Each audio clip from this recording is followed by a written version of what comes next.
Erev Tov, Gvirotai Verabotai, bonsoir, messieurs, dames. Good evening, ladies and gentlemen. I do apologize for the brief delay. Usually we try to be on time, and I'll speak to those who caused the delay later. We have a challenge in that the question is, what language should we use for the opening ceremony? Now, we're in Jerusalem.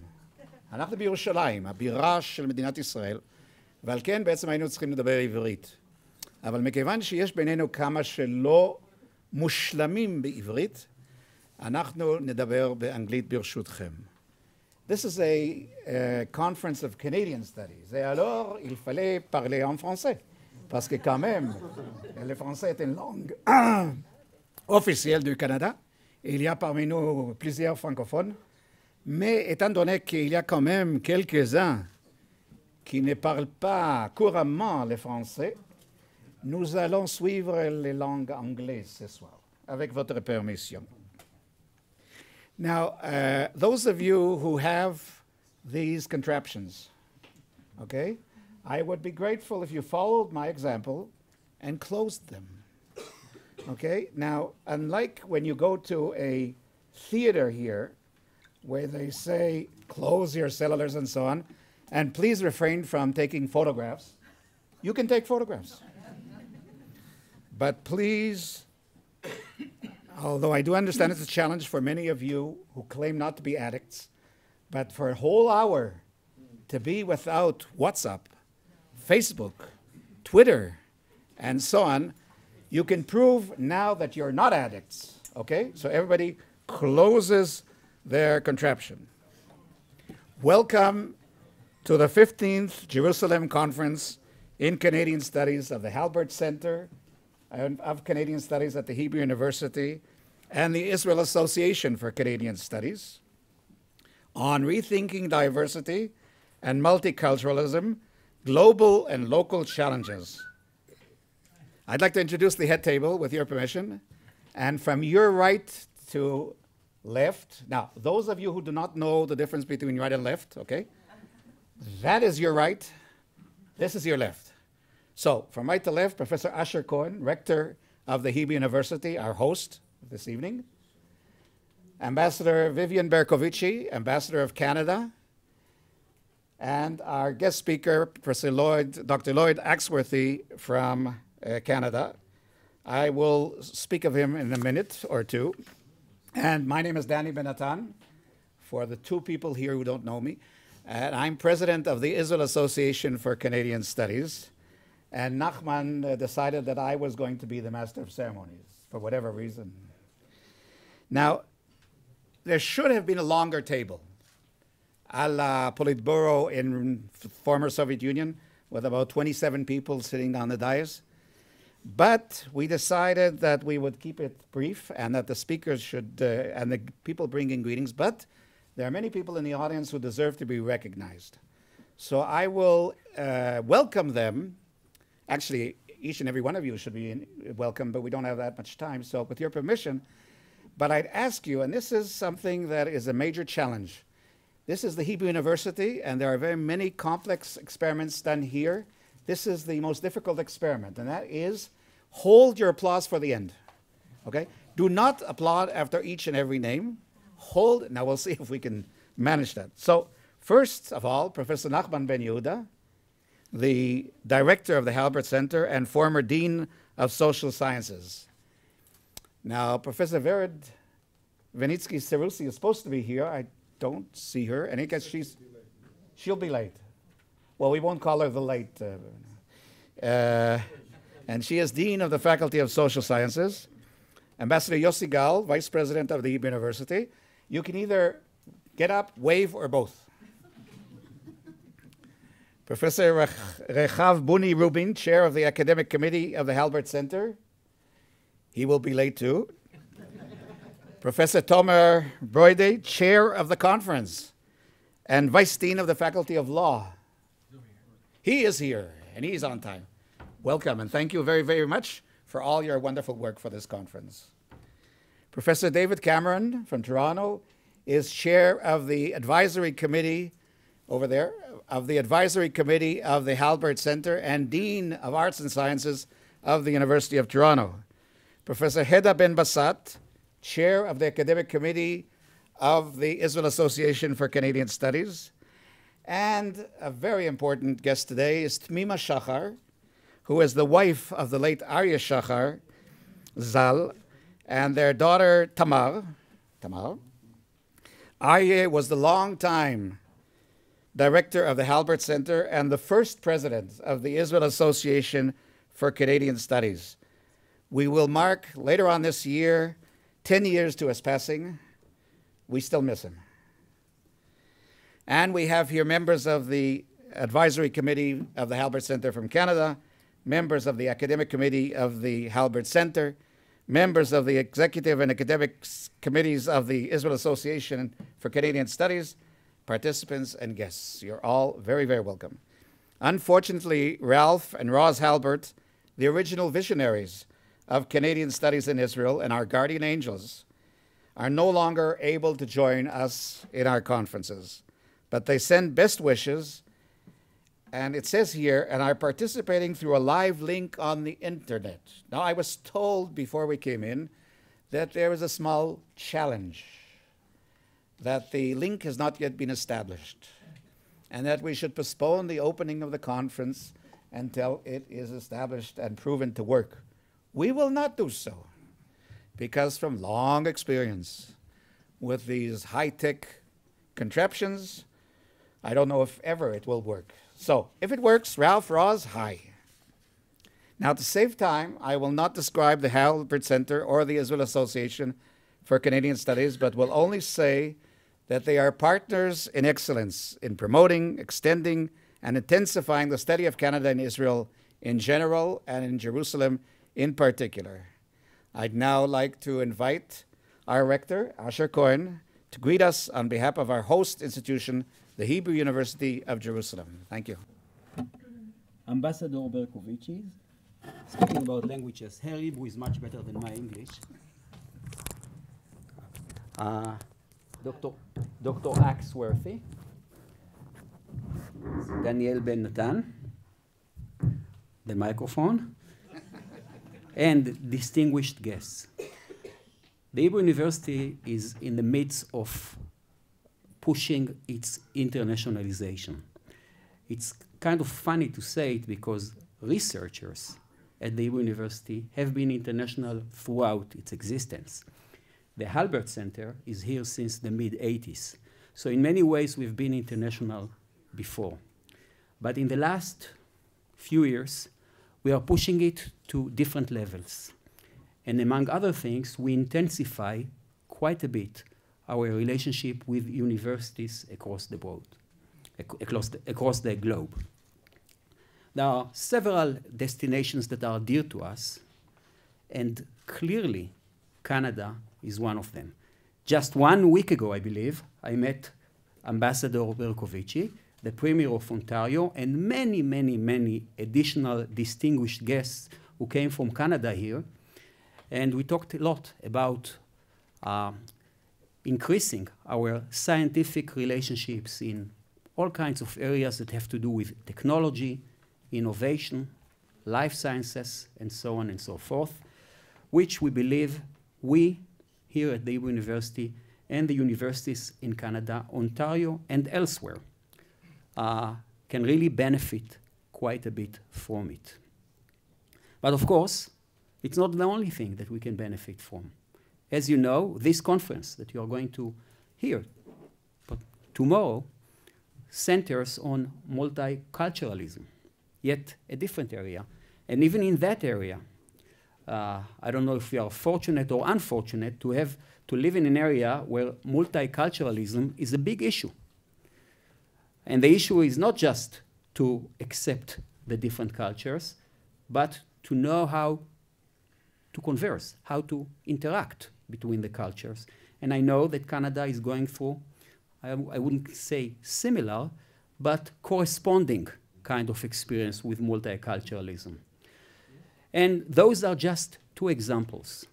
In general, we believe that internationalization and extending and increasing and modifying the scientific relationships that our university has and will have with Canadian universities will benefit us and will benefit, I dare to say, Canada as well. So with this in mind, I welcome all of you here to enjoy this conference and to participate in this internationalization. Thank you.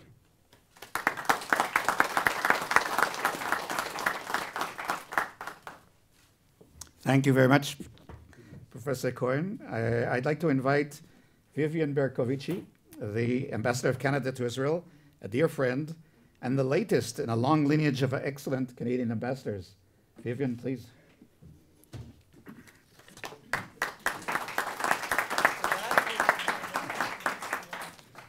Thank you very much. It's wonderful to be here among friends and among Canadian ophiles. Is there a word like that, Ro? Sure. Does it? Okay. He's always right.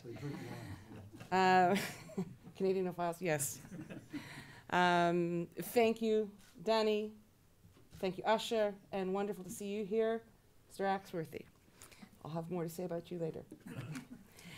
I'd also a point of personal pride. I am a Hebrew University alumnus. I studied here in 81, 82. It is where I got my Hebrew language base. Thank you, Usher. A great old pun, delivered a great old pun. And it's a place that was very, very important. I was actually on the Mount Skull, the Har Tzofim campus the first year it was opened. Yeah, it was still kind of being constructed. But we survived. I've been here now, I was appointed in January 2014, so I've been here for, coming up to 2.5 years.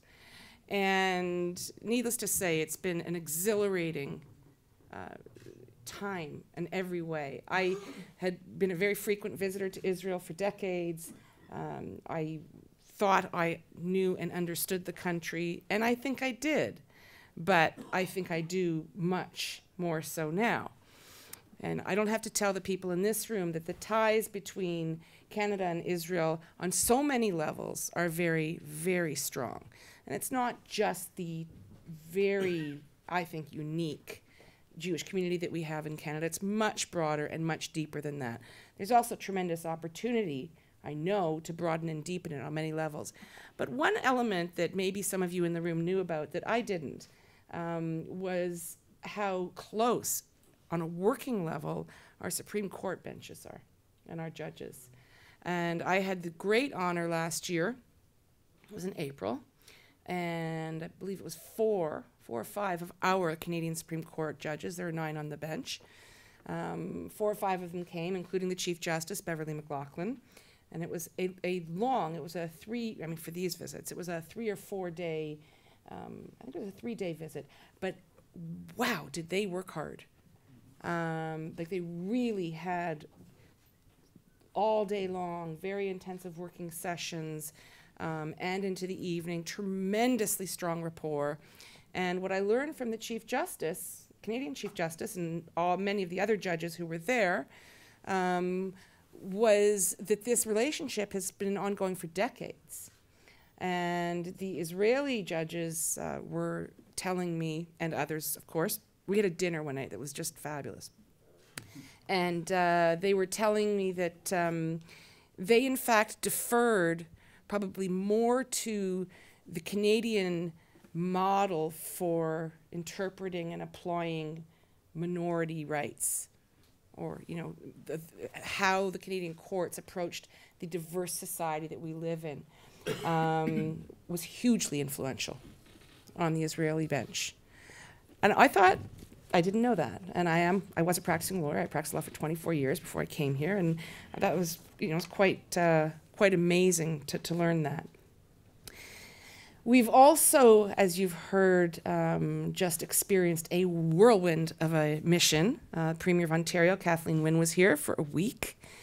That was great, a great experience in every possible way.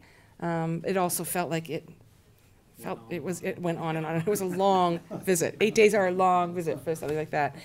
But, there were cultural aspects to it, but it was primarily a trade-driven mission. And it was very results-oriented, and there are already results that we're seeing. Among them, 40 MOUs signed and at about value of about $180 million, Ralph. I mean, it's a really serious investment. Most of it, or much of it, in life sciences, university programs, partnering with Canadian universities, Ontario universities, but also a lot of exploration and groundwork that was done to set up and encourage B2B, business-to-business activity going forward, which was something that my deputy head of mission, if you don't know him, you should. He's fabulous, Ralph Jansen. Just before we came in here, Ralph, Mr. Axworthy and I were having a chat about the business and other opportunities to bring Canadians and Israelis together. I happen to be a very strong believer that commerce is a great icebreaker. You're doing business with people, talking to people about something other than politics. It tends to bring out a kind of common mutual interest. And I had lunch today with an Arab, wildly successful Arab-Israeli tech innovator. You know, he's had a whole bunch of exits and working on so many wonderful projects now. And most of his partners are Jewish. So, I mean, that's the kind of trade thing that the Premier's visit really highlighted, but it seeps into everything when we can bring people together in that context. And the work that you people are doing and interested in doing and have been doing and will continue to do, thank you. Because the connections, this is one thing that was a theme throughout Premier Wynn's visit as well, the connections made in institutions like the Hebrew University, with academics, with young students like me who kind of, you know, swoosh in and out, are really, really important. They leave lifelong impressions. And one parting comment before I make a remark about Mr. Axworthy and the honor he's about to receive is another kind of big picture observation. Canadians on a whole there's a bit of a knowledge deficit in Canada about Israel. You know, they know about Israel, but they don't know enough. And there are a lot of assumptions based on what they see on TV, and we all know what that is. On the other hand, Israelis also don't know a whole lot about Canada. The Israel-America ties and knowledge level is very, very high, and we all know how and why. But Canada is kind of reduced to, and I'm good with this, we're really nice. We all speak French, and we have lots of water and space, and it's really beautiful. But I think that there's so much opportunity for all of us to expand the knowledge base in both countries, and with that, to continue to build, deepen, broaden the ties. And now I would very briefly like to just acknowledge and mention the wonderful honor that is being bestowed by the Halbert Center on Dr. Axworthy. Sorry, I called you Mr. Twice. Okay, it's Doctor. It's Doctor. It's a tremendous honor, and I have watched Dr. Axworthy for decades. He was a wonderful Minister of External Affairs. Isn't that what it was called in those days? Foreign Affairs. Was it Foreign Affairs then? They change every year. Okay. I'm just going to stop while I'm ahead. It's a wonderful honor, and it's being conferred on a very, very deserving and excellent Canadian who served and continues to serve our country so admirably. I wish you all the best of luck this week in your conference. I wish I could be here for more of it, but in this job you kind of jump from place to place, unfortunately. And thank you for having me.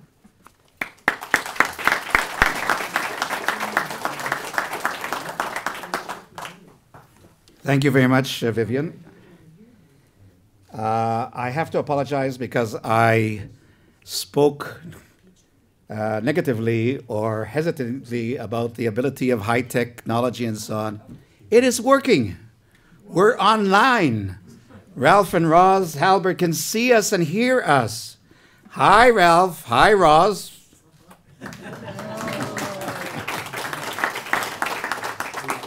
We do miss you, and we are grateful for your love and your support, truly. The rector will have to leave. He apologizes, but he has to contribute to the continuing effort to internationalize the university. Thank you very, very much for being with us.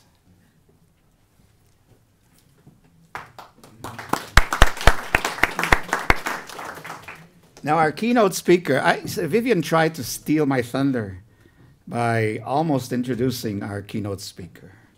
And I'll talk to you about that later. Is Dr. Lloyd Axworthy, who has the most impressive CV, which, if I read out to you, would leave no time for us to hear him speak on his subject. I will just say that he served 2 full terms, 10 years as president and vice chancellor of the University of Winnipeg until 2014. Before that, he was a collector. He was a collector of ministries in the federal government, including, as Vivian said, Minister of Foreign Affairs. And he's also a collector of honorary doctorates from 12 universities, unless I missed someone. No? 14 now. Pardon? 14 now. 14. Hold on a second. Hold on. 14 now. Okay, I'm sorry about that.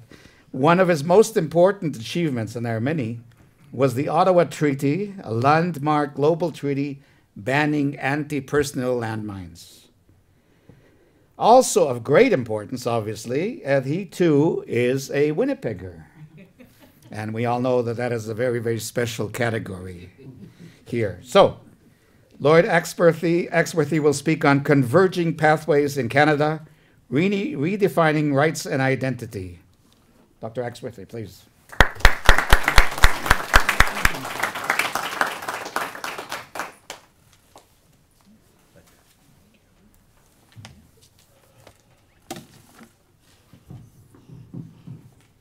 I brought up this sheet of paper just to give you all a little frisson that you might be stuck here for more than an hour, but it's just a little camouflage, so don't worry too much about it. Thank you very much for the honor of being here. Danny, I appreciate your kind words. Ambassador, the same, Dr. Usher. And I also particularly want to thank the people of the Halbert Center who have treated me with enormous courtesy and support and friendship in my last week here. I thank Nachman from the faculty, Dafa Oren, who's done a terrific job. It's really, for me, been a week of discovery.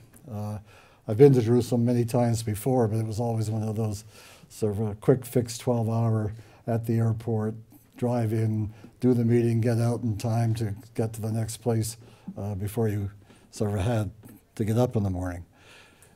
Now I've had a chance to learn and to feel and to sense a country, even in a brief and short period, that provides so much richness to the senses and to the intellect. It's been fascinating.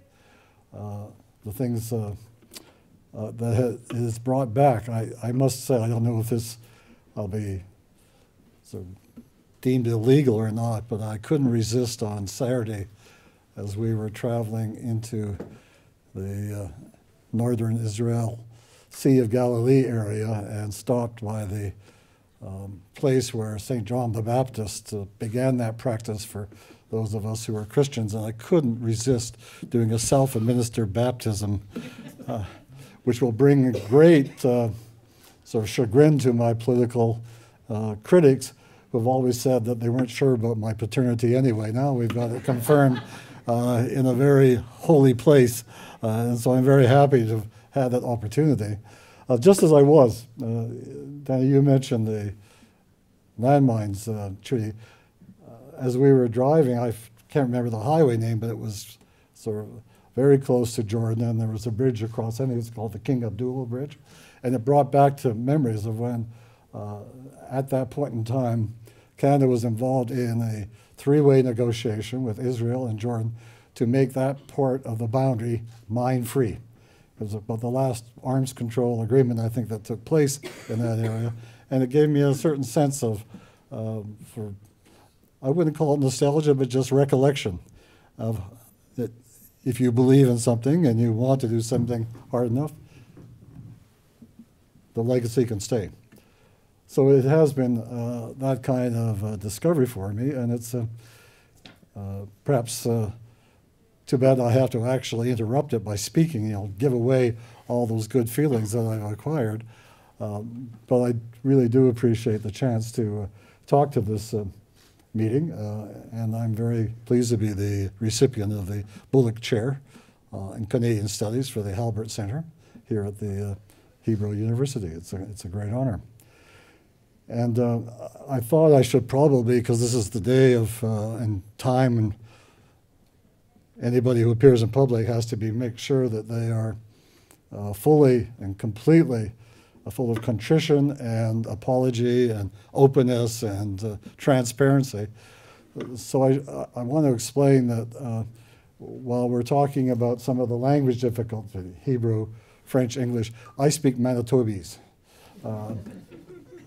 which is probably going to catch some of you by surprise along the way. You didn't know there was a separate language, but only now that I'm free and liberated, I get the chance to exercise it, and I just want to give you one short example, because for some of you, you might find it just a little jarring, and if I do, I certainly want to give my early sort of apologies and regrets, but just after I left the government, and I was at UBC, Dr. Granville was my boss, so I see all kinds of people who used to be my bosses, and Frida was the Dean of Graduate Studies under which I was working at the time. I was asked to speak at a University of Taiwan. First time when you're a foreign minister, you can't go to Taiwan for reasons that known only to historians who are now dead. But there must have been some kind of a reason that established, and I, aside from being slightly jet-lagged, was able to get through my opening presentation until it came to be question period time. That's the moment when the minefields begin to appear. And this young man got up at the back and said, so, Dr. Axworthy, you've been the Foreign Minister of Canada for 4.5 years, and you've lived next door to this most powerful country in the world. Tell us how you do it. Because we live next door to the second most powerful country in the world, and we're not sure. Well, in the old days, I would have had somebody like Ralph Jansen in the Foreign Service that would have a briefing note to handle all these contingencies, and usually would say something like, shut up, stupid, or something, and something very elegant of that kind. At this time, I was caught totally on my own devices, and when in doubt, we're trained in Manitoba, its school system, to go back and to your roots.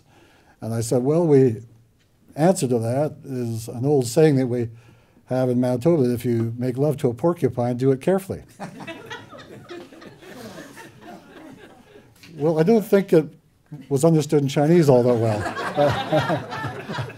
which is the reason I'm explaining it now. I don't know if that translates into Hebrew all that well.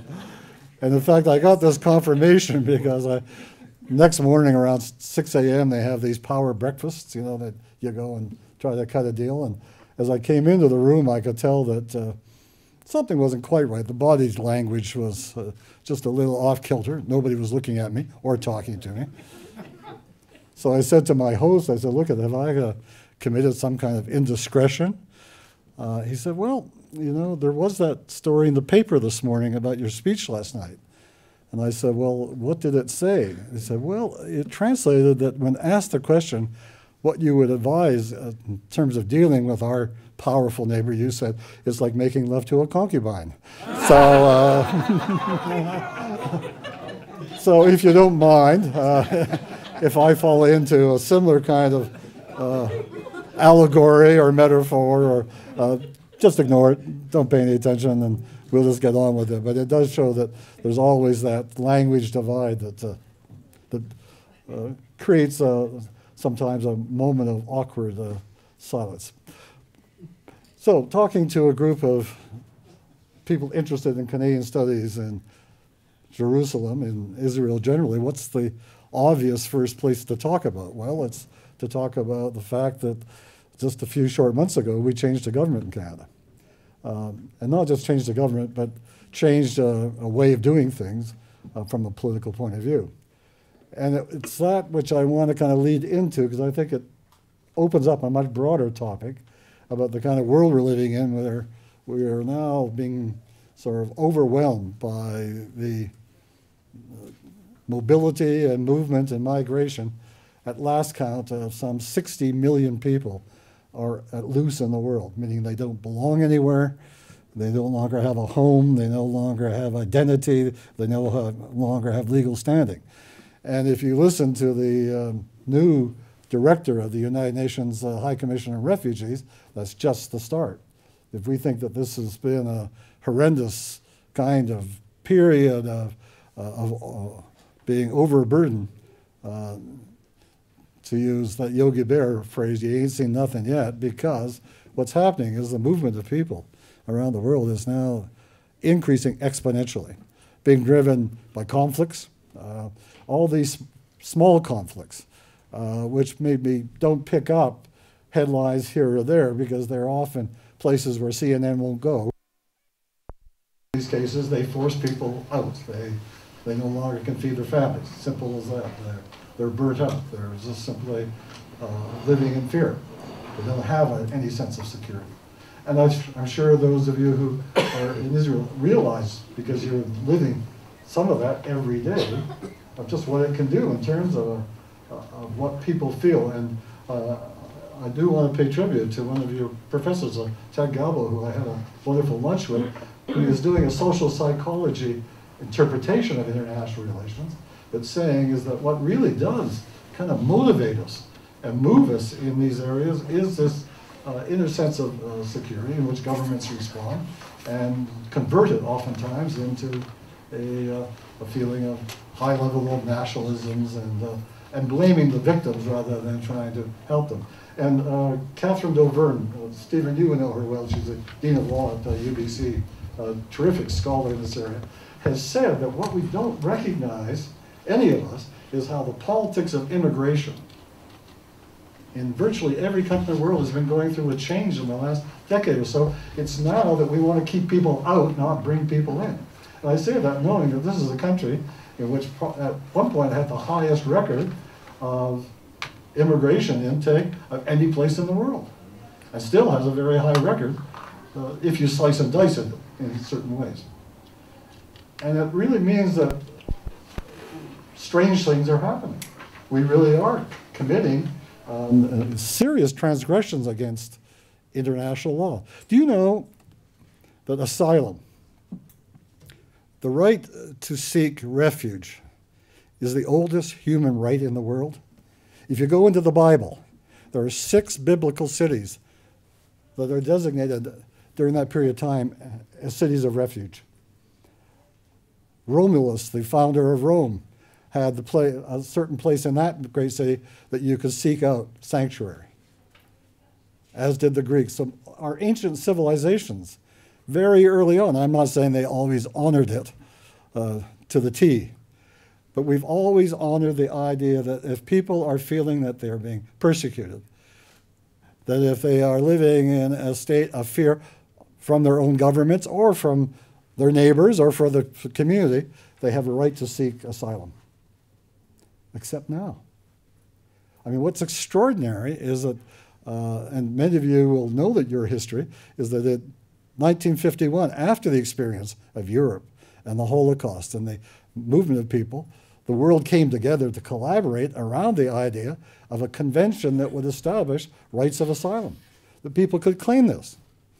And it stood the stand of time until now. So you have a strange circumstance, again, which one of your professors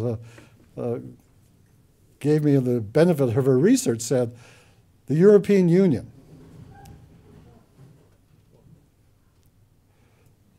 Is there an ambassador from the European Union here that I said that? No. Gatecrasher. Gatecrasher. When they began to feel these huge movements of people, which they didn't know how to quite control, they set up a naval task force to go after the smugglers. Nothing wrong with that. But they paid no attention to who was on the boats. They didn't provide any place for them to go.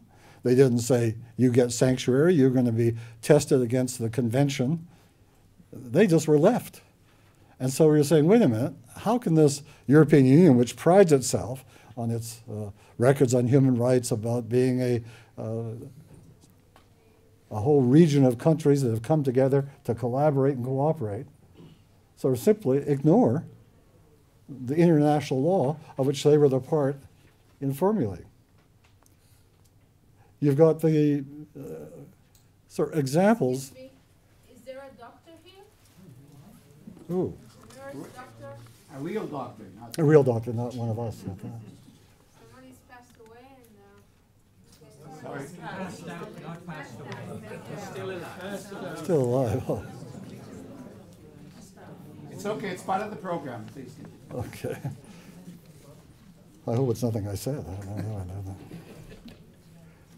But you now have a situation where doors are being closed, the walls are going up, and there's a psychology that goes with that again is part of a interesting study done by John Barry from Queen's University. I think Stephen, you would know him, and Freya, doing terrific research on the fact that when we seek out that sense of security, we like to see physical representations of it. Whether it works or not, it's not the point. It's that it gives us a sense, like kids will go and hide in the closet or under the bed or wherever. We need to have a sense of security at our very roots and bones. And what it is meaning is that politics of immigration is beginning to really shift and change our identities of who we are and what we do. And one of the things that I should mention is that I was a member of the first Mr. Trudeau's cabinet back from 1980 to 84. That gives away my age. But I was the Minister of Immigration, Employment and Immigration, but immigration was sort of, for me, almost a sacred trust. And I remember when there was a changeover from Mr. Clark's government, and Ron Atke, some of you know from the Toronto area, bought me lunch. Can you imagine today's world that people of two different parties would have lunch together? I mean, that's a... And Ron said, he'd been the Minister of Immigration. He said, I just want you to understand that in this particular ministerial role, you are going to help define and shape what this country is. Because you will determine, along with your colleagues in cabinet, but you'll be in the hot seat, who it is we are and what we stand for, and the kind of involvement and engagement we have in keeping open systems and the feeling of respect for people regardless of who they are. And we had an interesting chat at the time about where does this come from? Prime Minister Trudeau, the second Mr. Trudeau, when he, 6 weeks after he took office, gave a speech in London that was very little noticed. But it's a very important speech because he said our foreign policy, Canada will now be based on our pluralism, on our multiculturalism, on our diversity. We will bring that gift to the world. Now that's pretty strong language. I mean, he wasn't saying we're going to be the defender, of the Western world, or that we're going to be the major trader of the world. We are going to be a country that takes our own Canadian experience of having, over the years, layered and brought together various strands of our existence that allows us now, in the year 2016, to say to the rest of the world, to run against the grain, that we're not shutting the door, we're not closing it down, we're not pushing people away. In fact, he used that as a time to announce that Canada would accept 25,000 Syrian refugees. And do you know what's interesting about that? The biggest criticism the government got was that they weren't moving fast enough. Canadians were saying, hey, speed this up. We want, you promised the refugees, now you're slowing down. And now we're doing another 25,000 and working to get the procedures in place to make that happen. Now that, I would say, is almost unique in the world. And I think it's important for those of you in Canadian studies or just interested generally to understand a little bit of what some of those strengths would be, because I don't think they're always necessarily at a high level of divine right. It begins simply with geography. We happen to be on the northern part of the North American rock, and we got 3 oceans. One of them is frozen half the year. And if you want to get to Canada, it's not easy in a rowboat. And if you're coming by plane, you have to have a piece of paper to get in. And so we have a pretty high degree of security, which translates immediately into Canadian sense of security.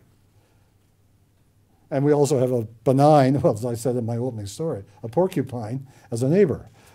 Therefore, we feel pretty comfortable in our skins that we don't have to be kind of watching that border at every minute. We do have border controls and immigration controls, and sometimes we're not too good about it. But along with that has come some other, I think, important elements that I've spent the last couple of months going around. I'm doing a project in Europe now with Germany on this whole question of migration. And I'm asking people, so what is it that makes us different? I've talked to our scholars and our academics and people who've delved into this, like, well, aside from that geography, which is a kind of foundation, it's also a little bit of our interesting history. Some of you know the works of John Ralston Saul, who says that Canada is basically a Métis nation. Now, what do you mean by that? Are we okay? It's okay. Yeah. Okay. Okay, thanks. Well, let me give you a little part of history that's not well known. Samuel de Champlain is considered to be the father of Canada, explorer from New France in the early part of the 17th century, 1605, 1608. What we don't know is why he came. Everyone assumed that he was a merchant coming out of La Royaume and the area around sort of the southwest corner of France. What they don't know is that he was part of a very small group of humanists who had gathered around Henry IV Navarre, who was the Protestant king of France. By real humanists, it meant that his was being sponsored by these merchants, private people, with the endorsement of the king of France, to come to the New World and do things differently. They didn't like the fact that the Spanish and the British were treating indigenous people as if they were simply chattels, if they had no standing, if they had no respect. And Champlain's view, and that was part of his mandate, was to come and say, hey, we want to be equals. We want to live together. We want to borrow and learn from you living in this new country, and we will transfer our knowledges. And really created a humanist society in those kind of small villages around the St. Lawrence River. Never been really, there's a wonderful history called Champlain's Dream by David Fisher from the University of Vermont, who has actually done the research and came back and said, hey, Champlain, he wasn't some, kind of two-fisted entrepreneur. He wanted to sell and buy, but he was basically out of a humanist tradition. Now, what do you translate from that? Well, just for those of you who know the history of Canada based on the Harold Innis idea, that it's a sort of east-west communication route that was started by the fur trade. That the progeny of French fathers and Aboriginal mothers became the coureurs de bois, became the voyageurs. They were the ones in the canoes racing all the way down the river-lake system from Quebec all the way to Western Canada. My cottage in Lake Winnipeg is 300 yards from where the coureurs de bois would land up and start trading the furs with the First Nations and Métis people coming in from what is now Saskatchewan and Alberta. And they formed a thing called a Métis. Mixed blood, you can say, but also carry with it that sort of sense that Champlain had indulged when he first arrived. And here is the kicker on it. Another little piece of arcane history that nobody but me in this room probably cares about. But in 1869, for 8 months, there was the Republic of Manitoba, formed by Louis Riel, who was head of the Western Métis, formed a provisional government in a Republican form, and it had a Charter of Rights that granted equality to Aboriginals, French, English, women. It was about 100 years ahead of its time. And unfortunately, we had a government in Ottawa that didn't quite think that there should be a republic in the middle of this grand piece of Hudson's Bay territory we have. And they moved the troops in. No violence, they didn't shoot anybody, they just came in. But the Métis have carried in, so when John Ralston Saul talks about the idea that there is a tradition within us, a little part of our DNA, our historical DNA, he's right. That there has been these kind of interesting historical connections that have carried through, and even today, where we are now having to deal much more forcibly and much more effectively with the rights of our Indigenous people, we still have to do it according to those traditions. We still now, they won't meet if you're not in a circle. They don't believe in having opposition and government yammering at each other side to side. It's a circle, and you talk. And as long as somebody wants to talk, you have to listen. Small things like that. So unfortunately, some of our diplomats have picked up on that particular aspect and really have developed it to a fine art. I say with great admiration, Ralph and Vivian. But there it is. That was part of the kind of layaway. And just think what it means in terms of dealing with somebody other than yourself or someone who is not like you. You're not saying you have to join us. You don't have to be like us. You don't have to kind of wave a flag and say, we're all one big, happy, collective family. Say, no, you are who you want to be. Your language, your religion, your ethnicity, as long as you live up to the basic laws of the country, which is there's certain things you can't do. But nobody is engineering. Multiculturalism is not an engineered public policy other than providing some money for some dances. It is a concept of saying that everybody can be treated with respect and be as diversified as they want to be.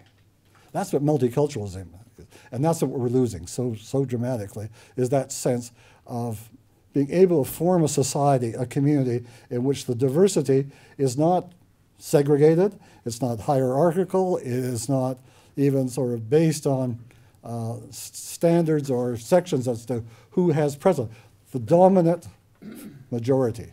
The classic problem we find in any democracy doesn't have the right, under a multicultural commitment, to enforce its dominance on the minorities that come. And as a result, in today's Canada, we don't have a dominant majority. If there's a dominant majority, it is sort of people from 28 countries. The old founding two nations. Are you kidding me? We're now down into 15 and 20% ranges. In Vancouver itself, half the population is Asian by background and by birth, by ethnicity. In Toronto, which is probably the most multicultural city in the world. Are there people living in the same neighborhood? Sure. You call them ghettos? Maybe, but the reality is no one's getting fussed about it. No one's saying you gotta be like us. You want to be that way? And here is the thing that I think is really, to me, quite fascinating. And the proof that it's working has been very well documented by John Barry, the sort of the demographer academic at Queen's. I think he's just retired, I think, a year or so ago. Is that 69% of Canadians, 69%, believe that multiculturalism has become part of our identity. It's not just healthcare. It's not just sort of jumping elks and deers, running over the globe, or the glaciers, and, well, the glaciers are disappearing. We better not have that as our identity.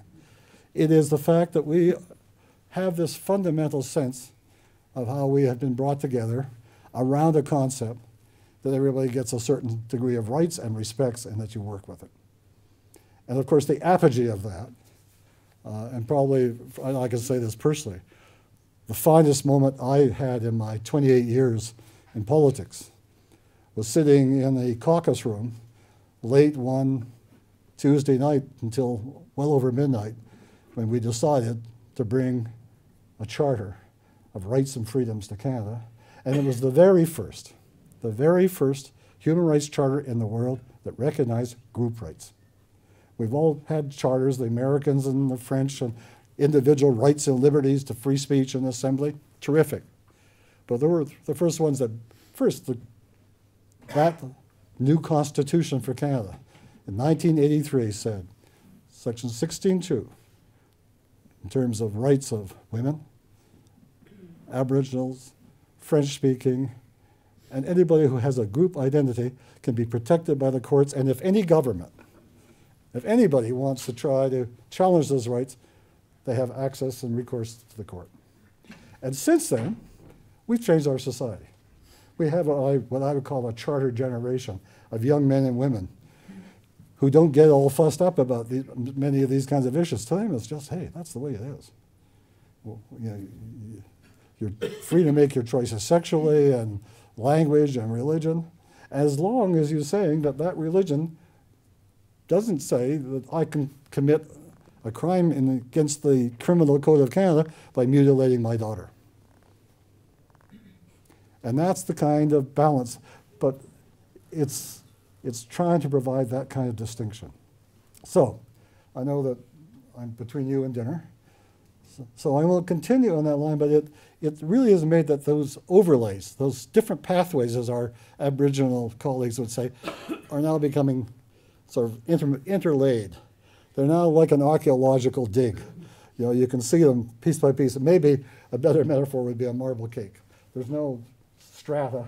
It's just that they become part of the way it works.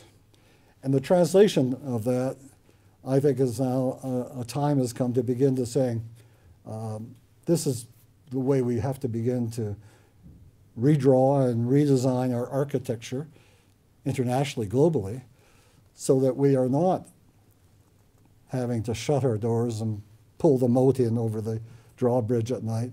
We can simply start saying, people have these rights, but we now have to respond to them. And what we lack right now, lack terribly, is any kind of international mechanism that can work, that redefines sovereignty to the point where we're saying, yes, you have all the rights to make those choices, but you don't have a divine right. You have to provide the assurance that you will provide security, human security for your own people. And that's something that's been part of our Canadian foreign policy for a long time, the protection of people. It's not protection of nations or defenses, it's the protection of people. And that is now that we have to build in, because what we were talking about with migrants, we're talking about people, that's what it is. We're not talking about just the smugglers and the traffickers and all, we're talking about what it's doing to those individuals who feel that you don't want to be a migrant or a refugee. I mean, we're learning that right now in Canada. We've got 90,000 refugees fleeing the fires in northern Alberta. 90,000. Canadians are now beginning to understand what you mean by being a refugee. You lose your house and your job and your neighborhood and your community and your friends, and you don't know what you're going back to or what's next. You know, what's the next door I go through? And we're saying, hey, the parallel is becoming pretty obvious. And that's where I think the role that Canada has played in the past as a champion, and you do need champions everywhere, to start not doing it by itself. That's impossible. We're not a great power that can throw muscle around. But we can use our abilities and our talents and our skills to broker, to negotiate, to put ideas forward, to put an agenda in place, to start saying, let's rewrite the way in which we now have to make this world work more effectively for all those people who are being in the move. And of course, the place to start, the very first place to start, and I noticed that there's a couple of good panels in this session in the next couple of days, you have to start with an investment of development so people don't have to move. That's where you start. You know, it's not like you're giving people kind of a big bonus prize to spend their time on a rickety ship or in a refugee camp for 17 years. Do you know that's the average now for refugees is 17 years? This is not temporary. Once you're cut loose, boy, you end up building these crazy cities like Dodabo in Kenya with close to 500,000 people, which now has 3 generations. of Somalis and Eritreans. And Kenya is now threatening to close it if we don't pay them money for it. We're being extorted right now as an international community. But the only way to have to start doing that, and I look forward to that panel, is to say there isn't enough money and enough government treasuries to begin to even meet that need. In fact, for the next 2 days, the UN's got meetings in Turkey on humanitarian assistance. I'm not talking humanitarian assistance. I'm talking development, getting jobs, starting businesses, providing livelihood, getting sustainability. David Miliband, who's the head of the International Rescue Committee, said, we need, catch this, 1 million work permits for refugees so that in the places they're located, they can begin to have an economic existence. And they're not dependent on the UN or the NGO or Care Canada or whatever it may be. We need to provide that wherewithal. And you're saying, oh, well, geez, that sounds awfully massive, huge, million, work permits? Well, one of the most important meetings we had, again, which our new government participated in and brought forward on the table, is to say we now have to get the private sector as a playing partner in this whole question of how to provide for the wherewithal for displaced persons. And secondly, we have to change the definition a little bit. Most difficult diplomatic task there is in the world is to try to change a definition. But the old definition that the only basis for sanctuary is the fear of persecution. Well, is there an ethical difference between dying at the end of an AK-47 and being starved to death because there's no longer water in the water hole that served your family for 500 years? The Sahel area of this region is now drying up. And there's now serious talk about the need for regional associations. And by the way, who's got the best technology in the world for that? Israel. This country has. Is that going to provide some basis for change, do you think? Can they actually overcome those centuries of division and say, wait a minute, we have to find, because if they're not, those refugees are, and by the way, as I understand it, from talking to the Viva, Israel is probably one of the few land accesses from Africa coming through. And you've had your issues with Ethiopians and the Eritreans and so on. But if you start sort of working at the other side of the gate and say, let's start the development, let's provide the ways in which there can be a restoration and a respect for their livelihood, then that begins to work. But you're going to have to redefine it. And can you do this?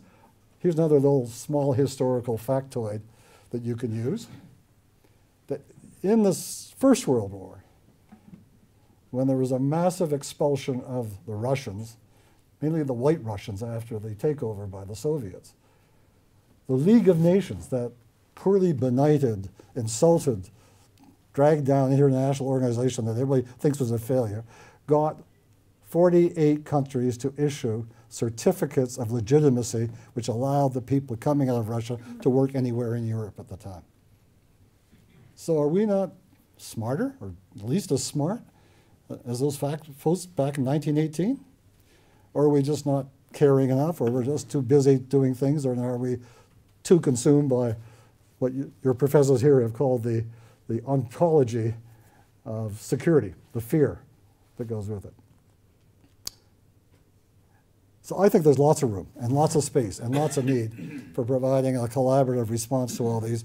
And I think that I believe strongly that we have a responsibility to do it. We have a responsibility as Canadians because we're so privileged. We've had this sort of secure piece of rock. We've had a country that is prosperous and well-trained and well-skilled, but more than that, we've had this interesting history. I don't want to call it exceptionalism. That would make sort of my good friend Madeleine Albright sort of pick up there and say, you're still in my term. But it does mean that we know how to make these things work, and we have a kind of understanding and capacity to make it work. And now I think with a government that says we're re-engaging internationally to make it work, let's go ahead and do it. And it doesn't have to be just on the Canadian model. Here's the point I want to, I guess, conclude with. As I was traveling around your country this last week and doing the various sites, the Dead Sea Scrolls and the Sepulchre and the Old Jerusalem and the Wall,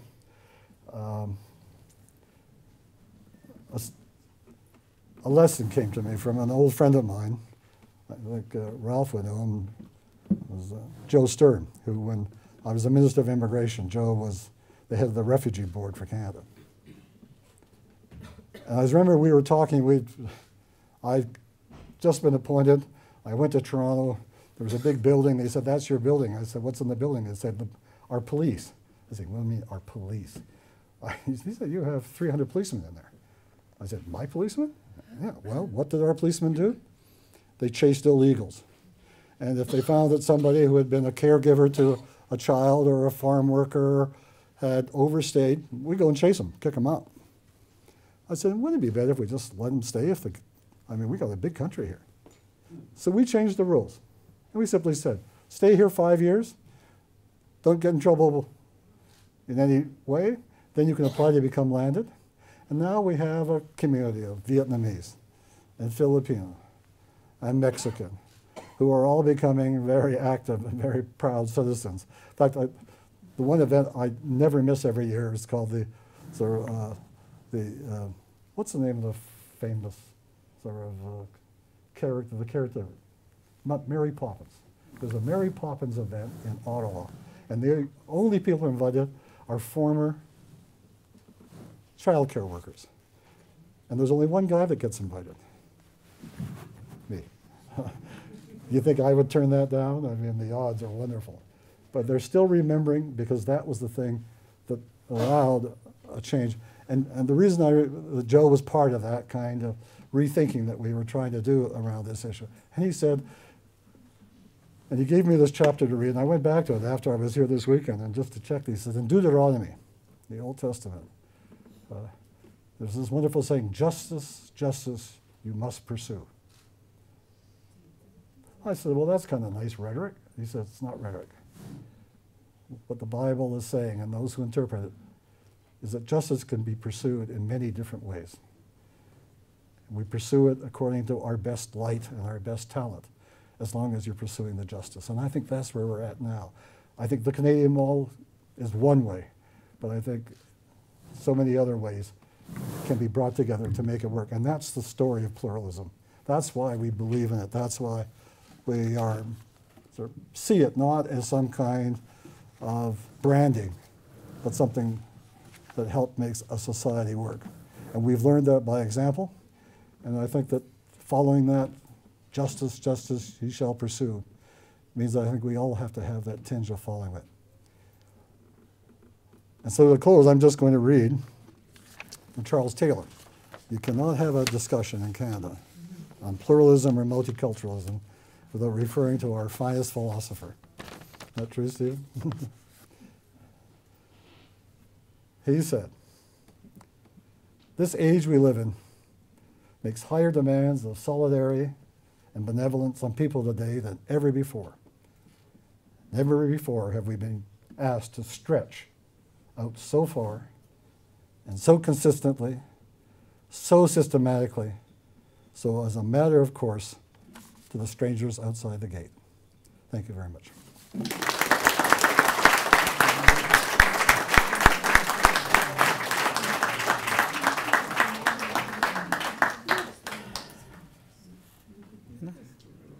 Thank you very much, Dr. Axworthy.